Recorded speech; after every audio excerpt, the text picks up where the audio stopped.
The silence in the Galactic Council chamber was broken by a soft chime. High Chancellor Vorth Prime Nexus lifted his crystalline head as the communication array flickered to life. The massive chamber, carved from a single piece of stellar diamond, began to hum with quiet energy. "Another primitive signal detected from the outer rim," announced the Clixon communications officer, her forearms dancing across the control panels. "Sector designation Terra 3, third planet from a yellow star."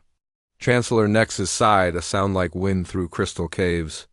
In his 12,000 years of service, he had overseen first contact with 47 species. Most were predictably similar. They discovered fire, then metals, then basic spaceflight. They always thought they were special. "Standard protocol," he commanded. "Send the greeting message and prepare a delegation ship." The message that reached Earth 3 days later was simple. The Galactic Council welcomed all peaceful species to join the community of civilized worlds. Earth's response came back surprisingly quickly. "We accept your invitation," the transmission said in broken galactic standard. "We send our best people to meet you." Ambassador Kangde stood on the bridge of the human vessel New Sol as it approached the Council's meeting station. The ship was crewed by any galactic standard. Thick metal plates welded together with visible seams. Primitive chemical thrusters that left trails of exhaust. The entire vessel looked like something a child might build from scrap metal. "First time seeing a real alien space station," said Captain Libio, pressing his face against the viewing port like an excited youngster. "Look at how it shines. Must be made of some kind of special metal we never seen before." Engineer Park Hyo was already taking notes on a simple paper pad. "I wonder how they make it stay together without any visible supports," he muttered. "Maybe they got some kind of advanced welding we could learn about?" The human delegation was small, just 12 people total. They wore simple blue uniforms that looked handmade. Their equipment was basic, handheld scanners that beeped and clicked. Cameras that actually used old-fashioned lenses. Even their language. Translator was a bulky device that one of them had to carry like a heavy backpack. When the New Sol docked with the Council station, the humans stepped out with obvious wonder. Ambassador Kangde walked slowly, looking up at the curved ceiling that stretched high above them. The artificial gravity, the clean air, the soft lighting that seemed to come from everywhere and nowhere at once. "Amazing," Kangde whispered to his team. "We got so much to learn from them." The Galactic Council had prepared a standard first contact chamber. It was smaller than the main assembly hall, but still impressive. Walls of shifting colors, furniture that adjusted itself to any body type, and translation fields that worked directly on brainwaves instead of crude spoken language. High Chancellor Nexus waited with representatives from 12 major species. The Vorth, his own people, stood like living crystal sculptures. The Clixon delegation looked like giant insects with their 6 legs and compound eyes. The ethereal collective members floated in their containment suits, visible only as dancing lights. There were others too. Ancient species that had been traveling between stars when Earth's sun was still young. When the humans entered, they stopped and stared. Captain Libio actually stumbled backward a step when he saw the Clixon delegation. "Are those?" he started to ask, then caught himself. "I mean, we are honored to meet you all." Ambassador Kangde bowed deeply, the way humans had been greeting each other for thousands of years. "We bring greetings from Earth and all human people. We hope to learn much from your great civilization." Chancellor Nexus felt a familiar mixture of amusement and patience. The human ambassador spoke Galactic Standard like a child who had just learned the language. His pronunciation was rough, and he missed several subtle meaning layers that adult speakers would include automatically. "Welcome to the Galactic Council," Chancellor Nexus replied. His voice automatically translated into the human simple audio-based language. "We are pleased to meet another young species taking their first steps into the greater community." The formal presentations began. Each species showed examples of their technology and culture.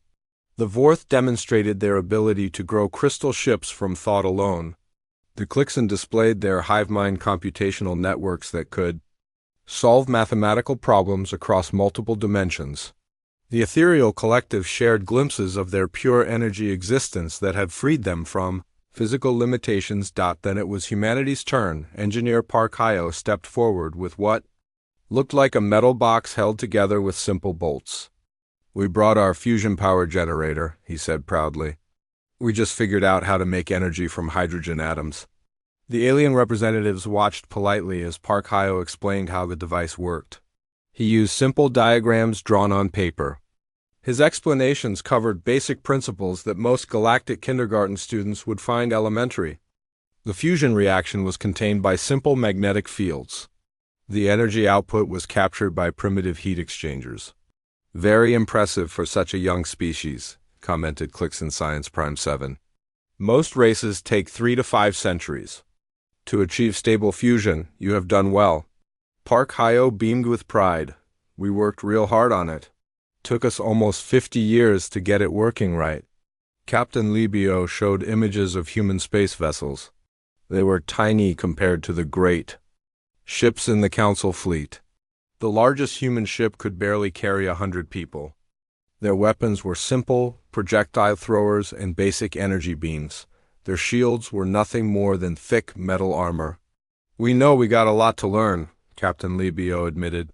"Our ships are slow and our weapons are weak. We hope maybe, you can teach us how to build better ones." The alien representatives exchanged glances that the humans could not interpret. These beings were exactly what they appeared to be. A primitive species that had just discovered fire, so to speak. They would need centuries of guidance to reach even basic galactic standards. "We will be happy to help your people grow, Chancellor," Nexus announced. "The Council grants humanity access to outer rim trading posts. You may establish small colonies in designated sectors and trade with other junior species." Ambassador Kangde looked like he might cry with happiness. "Thank you so much. This is the greatest day in human history. We promise to work hard and learn everything we can." As the formal ceremony ended and the humans were escorted to their quarters, the Council members discussed their new junior members. "Typical pattern," observed ethereal collective speaker of many. "Eager to please, quick to admit their limitations, grateful for any assistance. They will make adequate support species in a few hundred years." Chancellor Nexus nodded his crystal head. "Assign them to the outer territories, standard development track. They seem harmless enough." None of them noticed that Captain Libio had been quietly counting the number of weapon emplacements visible through the chamber's viewing ports, or that Engineer Park Hyo had been measuring the structural stress points in the station's architecture, or that Ambassador Kangde had been carefully noting which species seemed to defer to which others in the Council hierarchy. The humans returned to their crude metal ship, chattering excitedly about everything they had seen and learned. As the new soul undocked and headed back toward the outer rim, they continued their enthusiastic discussions about alien technology and the wonderful opportunities ahead. The Galactic Council members returned to their daily business already, forgetting about the primitive little species from the third planet of an unremarkable yellow star. It would be many years before they realized their mistake. 6 months after first contact, Dr. Namsu stepped off the transport ship onto Research Station Kepler-7. The station floated in the asteroid belt of a dead system, its gleaming corridors filled with the greatest scientific minds from across the galaxy. She carried a simple bag of human belongings and wore the same basic blue uniform that all humans seemed to prefer. "Welcome to Advanced Physics Research Division," said Vorth Prime Krista, her crystalline body reflecting the station's soft lights. "We are honored to have a human scientist join our team." Namsu bowed politely, just as Ambassador Kangde had taught all humans to do. "Thank you for letting me learn from you. I hope I can understand at least some of your advanced science." The Vorth scientist felt a warm glow of superiority. Human humility was refreshing compared to some younger species who arrived with arrogant attitudes. "Do not worry. We will start with very basic concepts and work up slowly." The research lab was magnificent. Holographic displays showed mathematical equations that bent through 11 dimensions. Energy scanners could peer into the heart of distant stars. Particle accelerators could create and destroy matter with precise control. Namsu walked through it all with wide eyes, occasionally stopping to stare at devices she clearly did not understand. "This machine," she said, pointing at a quantum resonance scanner, "what does it do?" "It measures the fundamental vibrations of reality itself," explained Clixon Science Primary 9, his compound eyes glittering with pride. "Very advanced technology. Your species will not understand such things for many centuries." Namsu nodded slowly. "Could you explain it again?" "I want to make sure I understand." Over the following weeks, Namsu became known as the hardest working researcher on the station. She stayed late every night, asking endless questions about basic physics principles.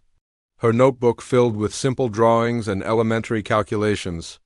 When other scientists explained complex theories, she would scrunch up her face in concentration and ask them to repeat everything more slowly. "I still don't understand how you make energy from nothing," she said during one late-night session with a group of ethereal collective researchers. "Where does the power actually come from?" The floating energy beings pulsed with amusement. They spent 2 hours explaining zero-point energy extraction using terms so simple that even a child could follow. Namsu took careful notes and asked them to draw diagrams showing each step. "Humans learn very slowly," one of the ethereals commented after Namsu left, "but at least they are dedicated students." Meanwhile, halfway across the galaxy, human trader Choi Bin was having another typical day of mechanical failures. His cargo ship Lucky Dragon had broken down again. Just outside the Proxima trading hub, the ship's fusion drive made strange noises and black smoke poured from the engine compartment.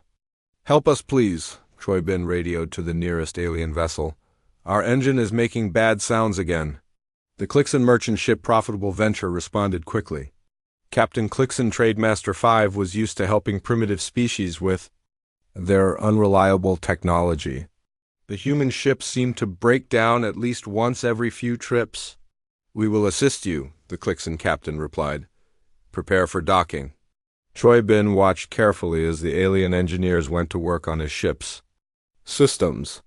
They moved with efficient precision, their multiple arms working on several problems at once. The Clixon used tools that could repair metal at the molecular level.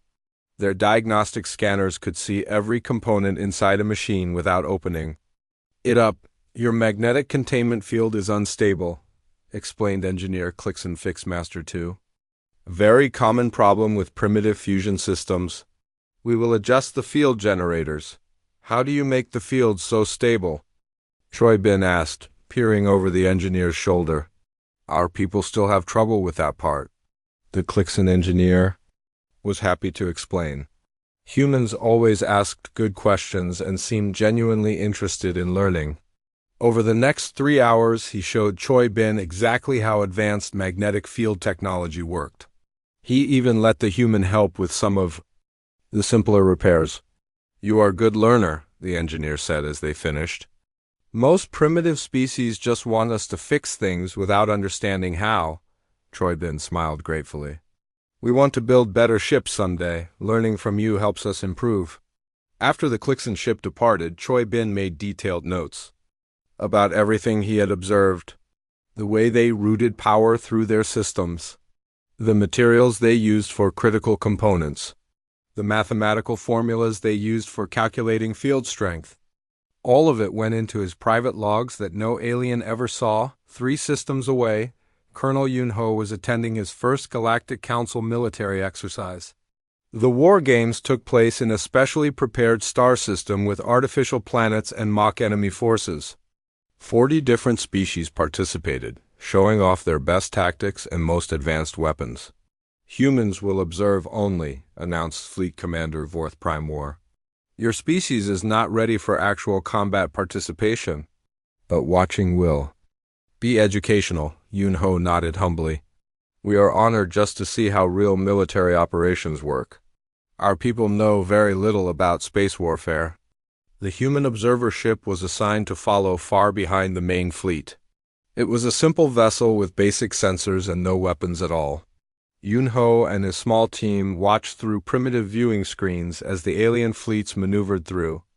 Complex battle formations. The exercise scenario involved defending a colony world from pirate raiders. The alien fleets moved like living things, ships flowing around each other in perfect coordination. Their weapons created brilliant light shows as they targeted enemy positions with mathematical precision. "Beautiful," Yunho whispered to his aide, Captain Kim Ray. "Look how they coordinate everything. Each ship knows exactly where every other ship will be." Kim Ray was busy taking notes on her simple paper pad. "Their formation pattern changes every 12 minutes, she observed quietly, rotating between offensive and defensive configurations. The alien commanders were impressed by human attention to detail. Most observer species spent the war games just watching the pretty explosions. But the humans asked intelligent questions about logistics, communication protocols, and supply chain management. "Why do you keep your command ship in the center of the formation?" Yunho asked during a break between exercises. "Protection," explained Admiral Clixon War Prime Alpha. "Command vessel controls entire fleet. If enemy destroys it, whole operation fails." "That makes sense," Yunho replied. "We never thought about that before. Human ships usually just attack whatever is closest." The alien admiral felt a surge of teacher's pride. These primitive beings were eager to learn proper military doctrine. Given a few centuries of training, they might even become useful auxiliary forces. What none of the aliens noticed was how quickly the humans absorbed every lesson. Namsu's confused questions actually covered every major gap in human scientific knowledge. Choi Bin's mechanical failures happened to occur near the most advanced alien vessels. Colonel Yunho's primitive observations revealed complete understanding of galactic military doctrine. The humans were learning fast. Much faster than any alien suspected, but they were very careful never to let it show. Vorth Prime Krista had been studying alien species for over 3,000 years. She knew the patterns that young civilizations followed as they developed. First came basic tool use, then agriculture, then industry, then spaceflight. It was always the same sequence, always the same predictable steps, but something about the humans bothered her. She sat in her private laboratory on Research Station Kepler 7, reviewing data files on her holographic display. Dr. Namsu had been working with her team for 8 months now. The human scientist was still asking basic questions about fundamental physics, still struggling with concepts that most species understood instinctively, yet there was something strange in the data. "Computer, show me the problem-solving analysis for Dr. Namsu," Krista commanded. The display filled with charts and graphs. Namsu's test scores were exactly what you would expect from a primitive species. She scored poorly on theoretical knowledge, badly on mathematical reasoning, and terribly on abstract thinking. But her practical application scores were different. When given actual problems to solve, Namsu found solutions faster than researchers from species with 10 times more advanced education. When equipment broke down, she fixed it using methods that technically should not work but somehow did. When experiments failed, she suggested modifications that saved weeks of research time. "Curious," Krista murmured to herself. She opened another file. This one contained reports from across the galaxy about human activities. Trader Choi Bin had suffered 17 mechanical failures in the past 6 months. Each time, alien engineers had rescued him and explained their repair techniques. Each time, Choi Bin had asked intelligent questions and taken careful notes, but 17 failures seemed like too many for even primitive human technology. Krista pulled up the maintenance records for other junior species. The Zelek had averaged 3 mechanical failures per year during their first decade of galactic contact. The Bromide had managed only 2 failures per year. Even the notoriously unreliable Quibblers had only failed once every few months, 17. Failures in 6 months was statistically impossible unless the failures were intentional. "No," Krista said aloud. "That would imply deception. Humans are too primitive for complex deception." She dismissed the thought and opened the military reports. Instead, Colonel Yunho had been observing Galactic Council war games for several months. His reports back to Earth were intercepted and translated as part of standard monitoring procedures for junior species. The reports were exactly what she expected. Yun-ho wrote about being amazed by alien technology and overwhelmed by the complexity of space combat. He described human military doctrine as simple and crude compared to the beautiful strategies we saw today. He admitted that humans had much to learn before we can even think about defending ourselves properly. But buried in the reports were details that made Krista pause. Yun-ho had correctly identified the command structure of every alien fleet. He had noted the precise timing of formation changes. He had even spotted tactical weaknesses that some of the participating alien commanders had missed for a primitive species. Humans showed remarkable observational skills. Krista was still reviewing the data when her communication system chimed. "Emergency at Trading Station Omega 4, announced the automated message. "All nearby vessels respond immediately." 20 minutes later, Krista watched the emergency response unfold through the station's long-range sensors.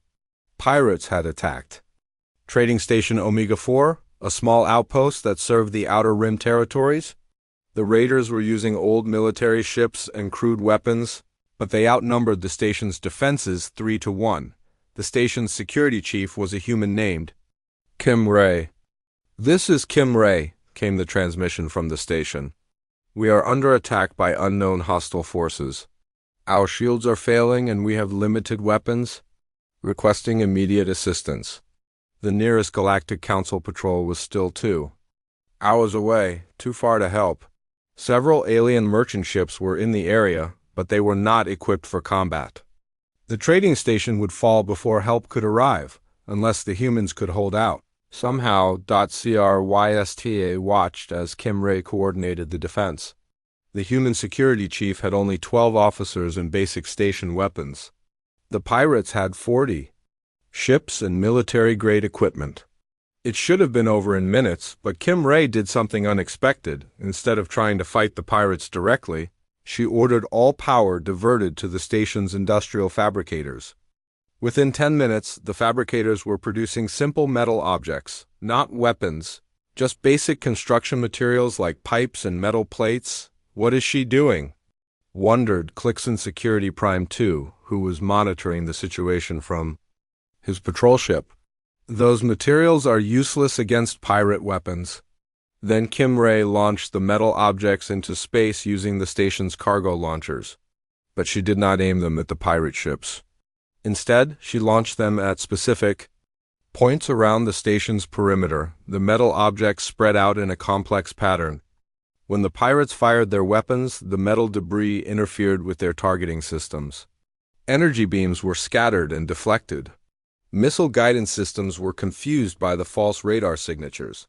"Clever," admitted Clixon Security Prime 2. "Primitive but effective." The pirates regrouped and tried a different approach. They attempted to board the station using small assault craft, but Kim Ray had prepared for this too.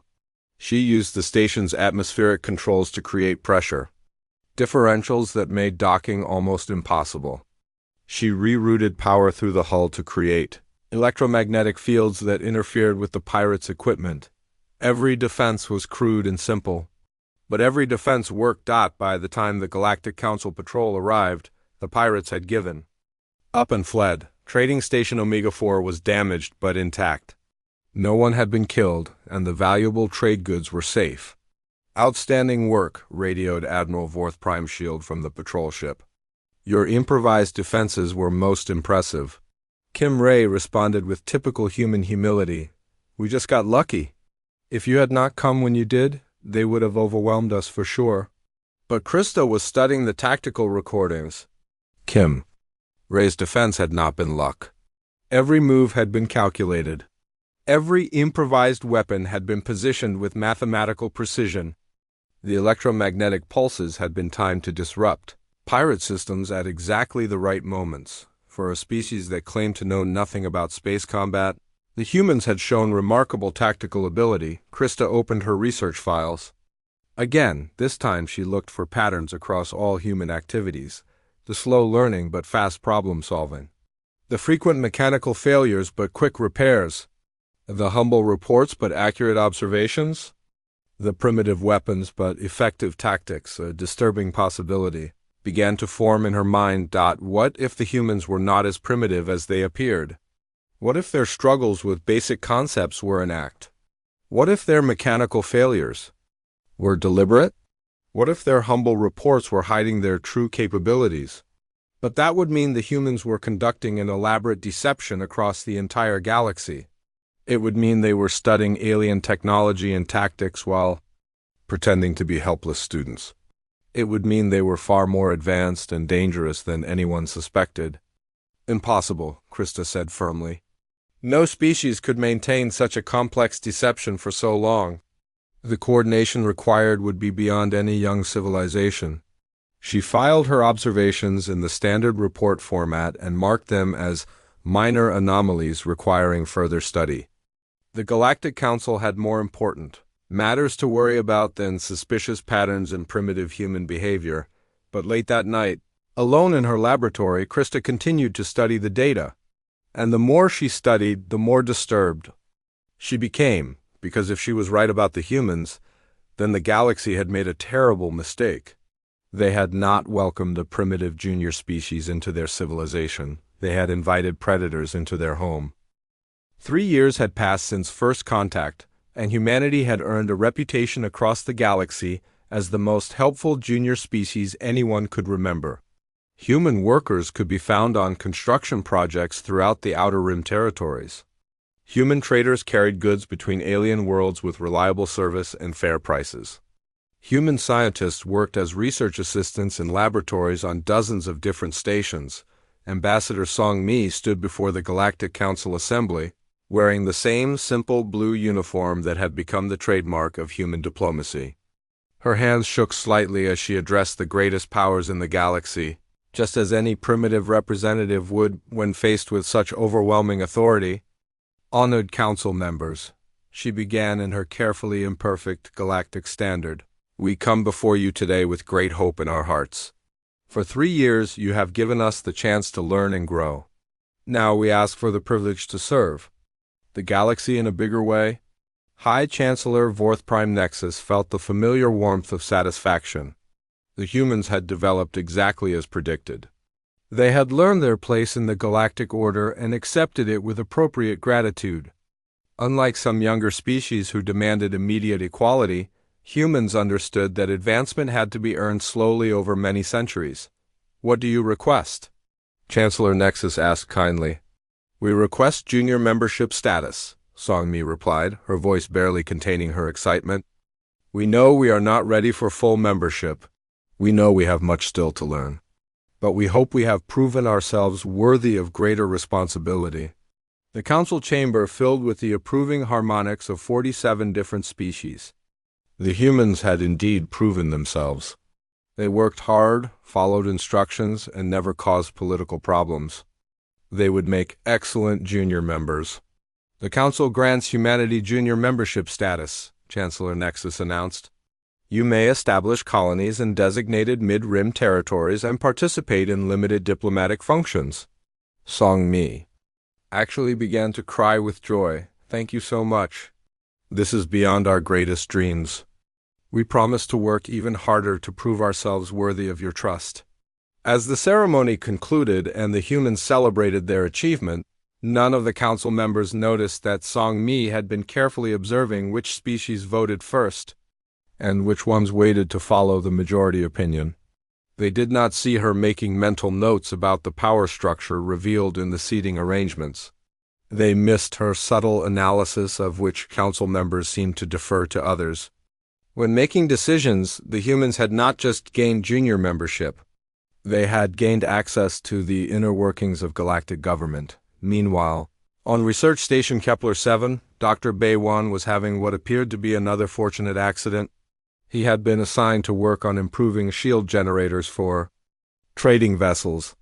The project was considered safe work for a primitive human scientist, since shield technology was centuries beyond Earth's capabilities. I think I made a mistake, Baywan announced to his Vorth supervisor as he stared at his experimental setup. I connected the wrong crystals together. The resonance frequency is all wrong. Fourth Prime Science looked at the readings and gasped. The shield generator was producing energy patterns that should have been impossible. Instead of the standard protective barrier, Bay 1's mistake had created a shield that actually absorbed incoming energy and converted it into additional power for the ship's systems. "This is remarkable," the fourth scientist exclaimed. "You have accidentally discovered something we have been trying to achieve for thousands of years." Bay 1 scratched his head in confusion. "Is it good? I thought I broke it when the readings started looking so strange." "Good? This could revolutionize defensive technology across the galaxy. How did you know to connect those specific crystals?" "I did not know," Bay 1 replied honestly. "I just grabbed the wrong ones from the storage cabinet." "Lucky accident?" "I guess." The fourth scientist immediately began documenting the discovery. Within weeks, the Bay 1 accident had been replicated in laboratories across the galaxy. Human scientist Dr. Bay 1 became famous as the luckiest researcher in galactic history, but in his private quarters that night, Bay 1 made detailed notes about how the alien scientists had tested his invention. He recorded their analysis techniques, their material science methods, and their theoretical frameworks. Every piece of information went into his personal files that no alien would ever see. Because Bay 1's accident had not been an accident at all. It had been the result of careful study and precise calculation. The humans had been developing advanced shield technology for decades. They had just been waiting for the right moment to discover it through alien research programs. Across the galaxy, human colonies were expanding faster than anyone expected. Engineer O'Jun had been assigned to oversee construction on the new human settlement of New Bizan. The planet was a marginal world with harsh weather and difficult terrain, perfect for testing human endurance and construction skills. "We will do our best," O'Jun had promised the Galactic Development Authority. "We know we are not as advanced as other species, but we will work hard to build a successful colony." The alien observers expected the humans to struggle. Most junior species took years to establish basic infrastructure on difficult worlds. But the humans surprised everyone by adapting quickly to local conditions. Hyun's construction methods looked primitive from the outside. The humans used simple tools and basic materials. They built their structures from local stone and metal instead of advanced composite materials. Their power systems were based on the same fusion technology they had demonstrated during first contact, but the colony thrived. The buildings were stronger than expected, designed to withstand environmental conditions that would challenge even alien architecture. The power grid was more efficient than it should have been, somehow generating more energy than the fusion plants should have been capable of producing. The transportation system worked better than predicted, moving people and goods with surprising speed and reliability. "Humans show remarkable adaptability," reported Clixon Colony Observer Prime. "Their primitive methods produce better results than our models predicted." Most unusual for such a young species, O'Jun accepted the praise with humble gratitude. "We just try hard and hope for the best. Learning from you has taught us many things about building in space." But O'Jun's primitive methods were actually the result of advanced human engineering disguised to look simple. The stone buildings contained hidden support structures made from materials stronger than alien composites. The fusion plants had been enhanced with technology that the aliens had never seen before. The transportation system used principles of physics that most galactic scientists did not understand. The humans were not struggling to build a colony. They were demonstrating capabilities far beyond what they claimed to possess. As the years passed, humanity's reputation continued to grow. They were seen as the perfect junior species, hardworking, humble, grateful for guidance, and never demanding more than they deserved. They filled support roles throughout the galaxy with competence and reliability. Human scientists made regular accidental discoveries. Human engineers built structures that worked better than expected.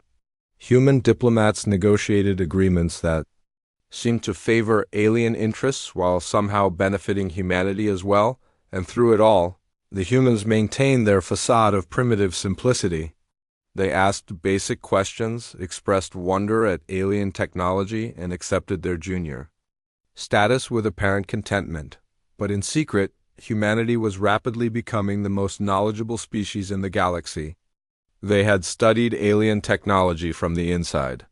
They had mapped galactic political structures through diplomatic contact.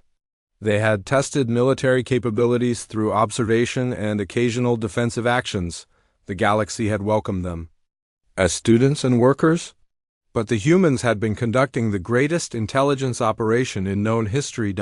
And soon, very soon, the galaxy would discover what humanity had really been preparing for.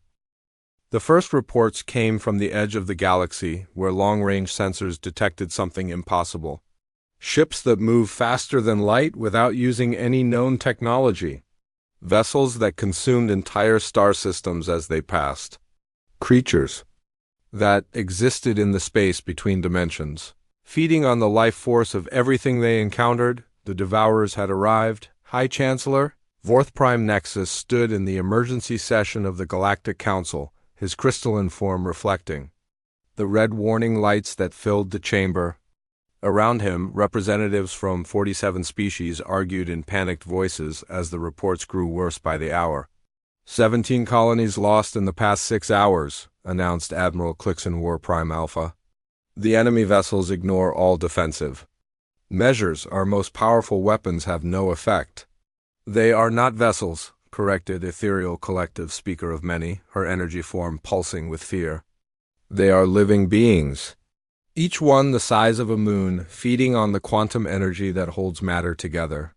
Chancellor Nexus felt something he had not experienced in thousands of years. True terror.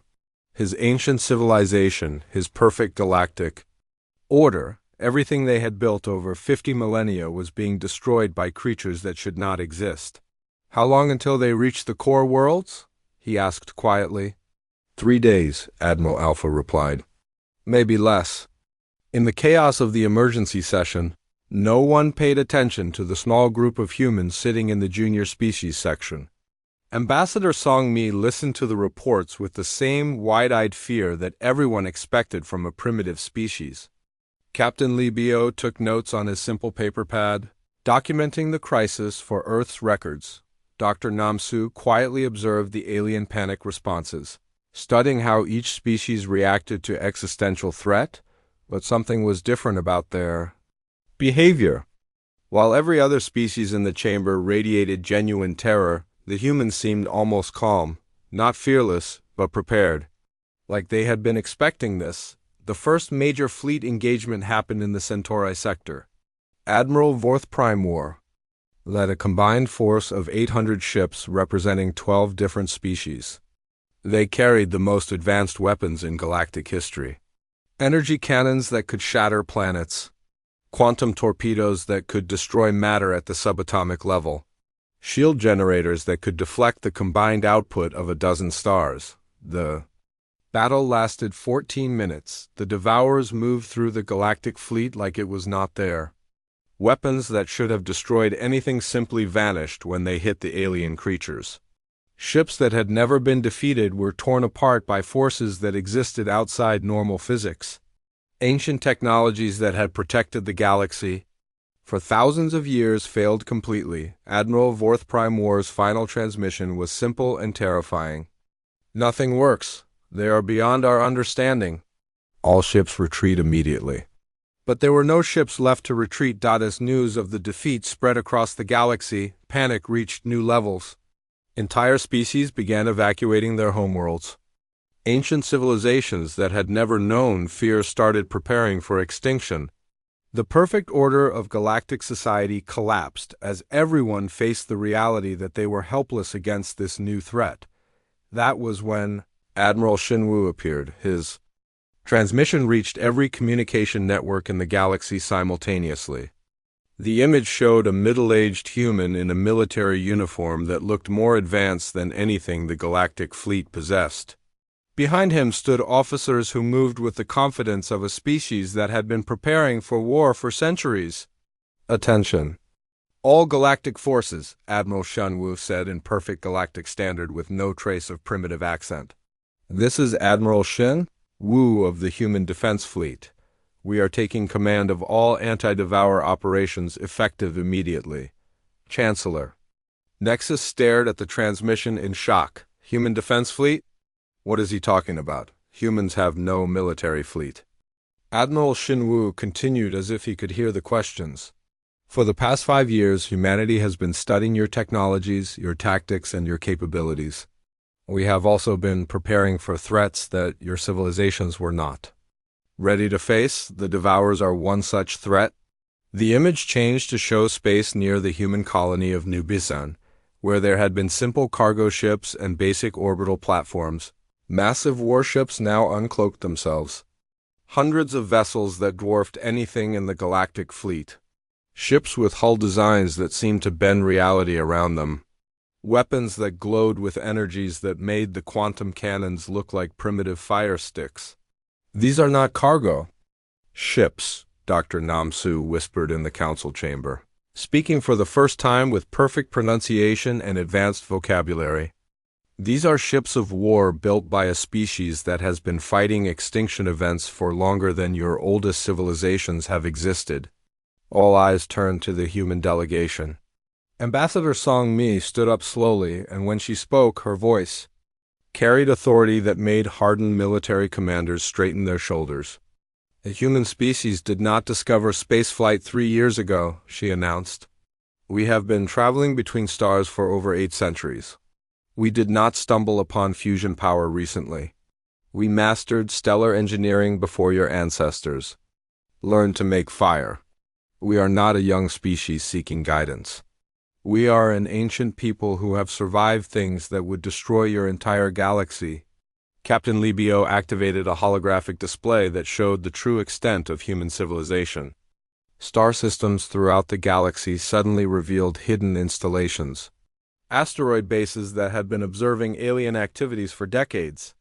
Monitoring stations that had been cataloging every ship movement and military exercise. Research facilities that had been analyzing alien technology and finding ways to improve it. Every human colony, every trading ship, every research station has been part of a comprehensive intelligence network, Captain Libio explained. We have been studying you, learning from you, and preparing to protect you from threats you cannot imagine. The revelation hit the galactic representatives like a physical blow. Everything they thought they knew about humanity was wrong. The primitive species they had been patronizing was actually more advanced than any of them. The grateful students they had been teaching were actually ancient masters who had been evaluating whether the galaxy was worth saving. Dr. Beiwan stepped forward, his simple researcher appearance replaced by the bearing of someone who understood sciences beyond galactic comprehension. Our accidental discoveries were not accidents. We have been introducing advanced technologies gradually to avoid causing civilizational shock. Your shield generators, your weapons, your ship designs are now centuries ahead of where they would have been without our intervention. But why? Chancellor Nexus managed to ask. Why the deception? Why not reveal your true nature? Admiral Shinwu answered while coordinating the deployment of the human fleet. Because we needed to know if your civilizations were worth preserving. We have encountered many galactic orders throughout the universe. Most are corrupt, weak, or evil. We do not waste our resources protecting those who would not protect others. The first human ships engaged the Devourers near the Vega system. The battle was unlike anything the galaxy had ever seen. Human vessels moved through space like living things, adapting their tactics moment by moment.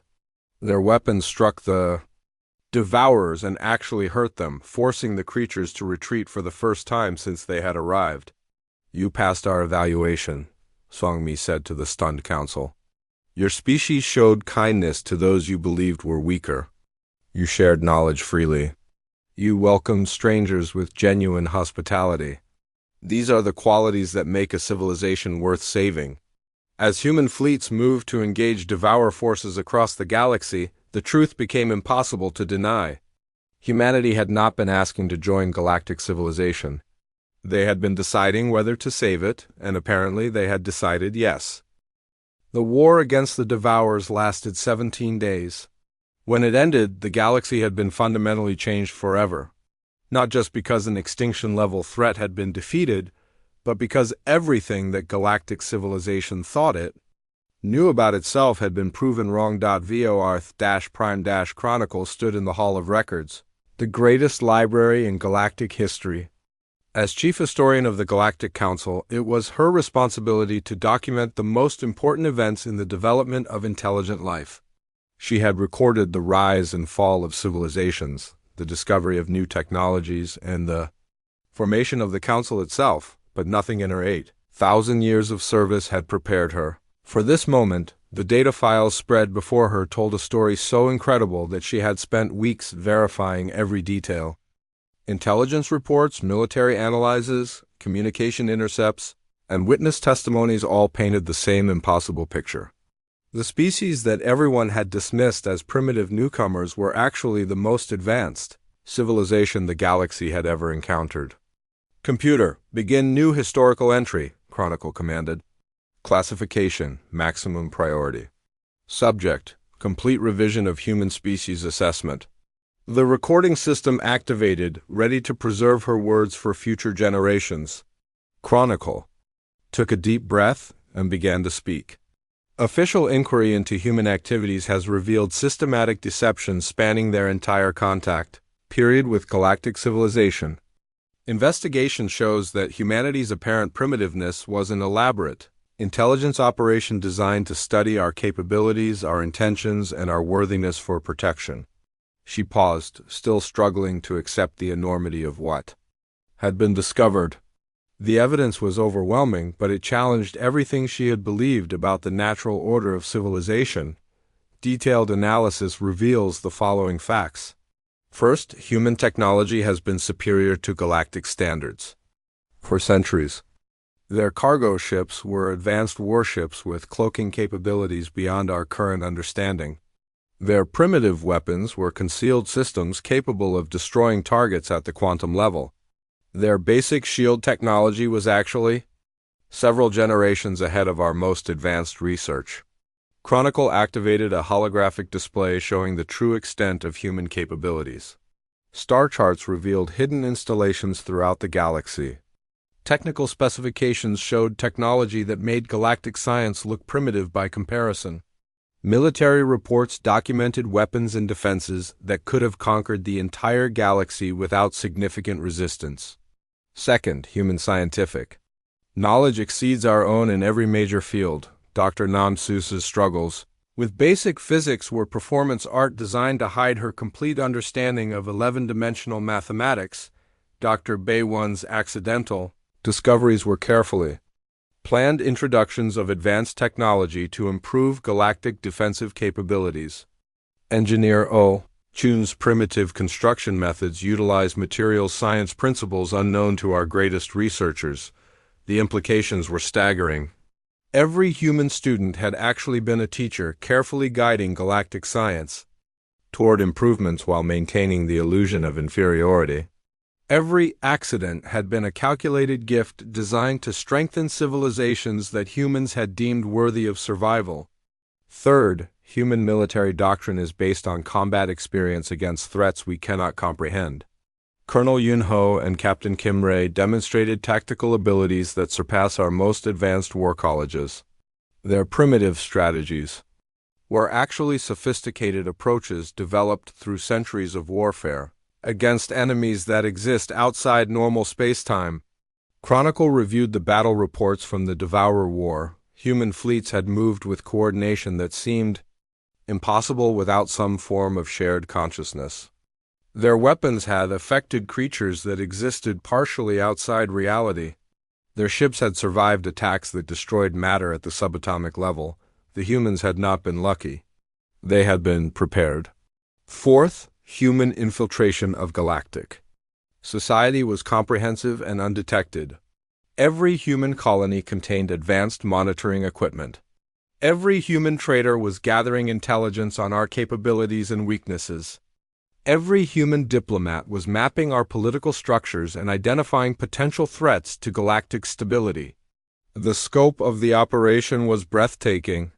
While galactic civilization had been congratulating itself on mentoring a primitive species, that species had been conducting the most thorough intelligence analysis in known history. They had learned everything about every major civilization while revealing nothing about themselves. Fifth, humanity's evaluation criteria focused on moral and ethical qualities rather than technological advancement. Species were judged on their treatment of those they perceived as weaker. Civilizations were assessed based on their willingness to share knowledge and welcome strangers. The humans were not seeking to join our society. They were determining whether our society deserved to continue existing. This was perhaps the most humbling discovery of all. The great galactic civilizations, with their ancient wisdom and advanced technologies, had been tested by beings who judged worth not by power but by character. And somehow, despite all their flaws and prejudices, they had passed that test. Chronicle opened the final section of her report. This part would be the most difficult to write because it forced her to confront the uncomfortable truth about galactic civilization's place in the universe. Analysis of post-war statements by human leadership reveals that Earth's civilization has encountered and evaluated 17 other galactic communities throughout the universe. Of these 17, only 3 were judged worthy of protection and assistance. 14 were allowed to fall to various extinction events when they failed to demonstrate sufficient moral development. The weight of this revelation settled over Chronicle like a heavy blanket. Humanity had not been asking to join galactic civilization. They had been deciding whether to save it from the same fate that had befallen 14 other galactic orders. Human Admiral Shinwu's final statement to the Council provides context for their decision-making process. Quote, "Your species showed kindness to those you believed were inferior. You shared knowledge freely with those who seemed primitive. You welcomed strangers with genuine hospitality instead of exploitation. These qualities convinced us that your civilizations possessed the moral foundation necessary for long-term survival and growth." Chronicle paused the recording and walked to the great viewing window that looked out over the rebuilt council station. Human engineering teams were working alongside alien crews to repair the damage from the Devourer attacks. The humans no longer hid their advanced capabilities, but they continued to work as partners rather than conquerors. She had one final entry to make. The entry that would define how future generations understood this pivotal moment in galactic history. Personal assessment by Chief Historian Vorth Prime Chronicle. The revelation of humanity's true nature represents the most significant paradigm shift in recorded galactic history. We have learned that technological advancement does not determine a species' worth.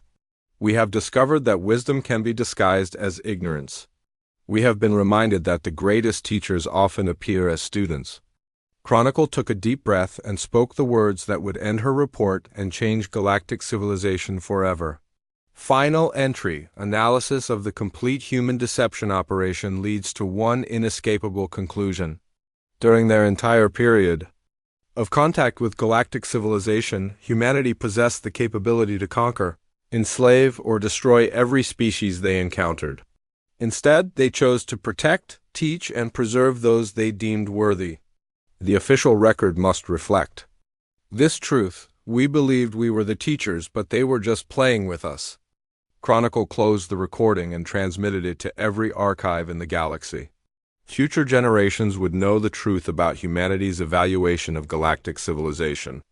They would understand that survival in the universe required more than advanced technology or ancient wisdom. It required the kind of character that humanity had been secretly testing all along. And somehow, against all odds, galactic civilization had passed that test.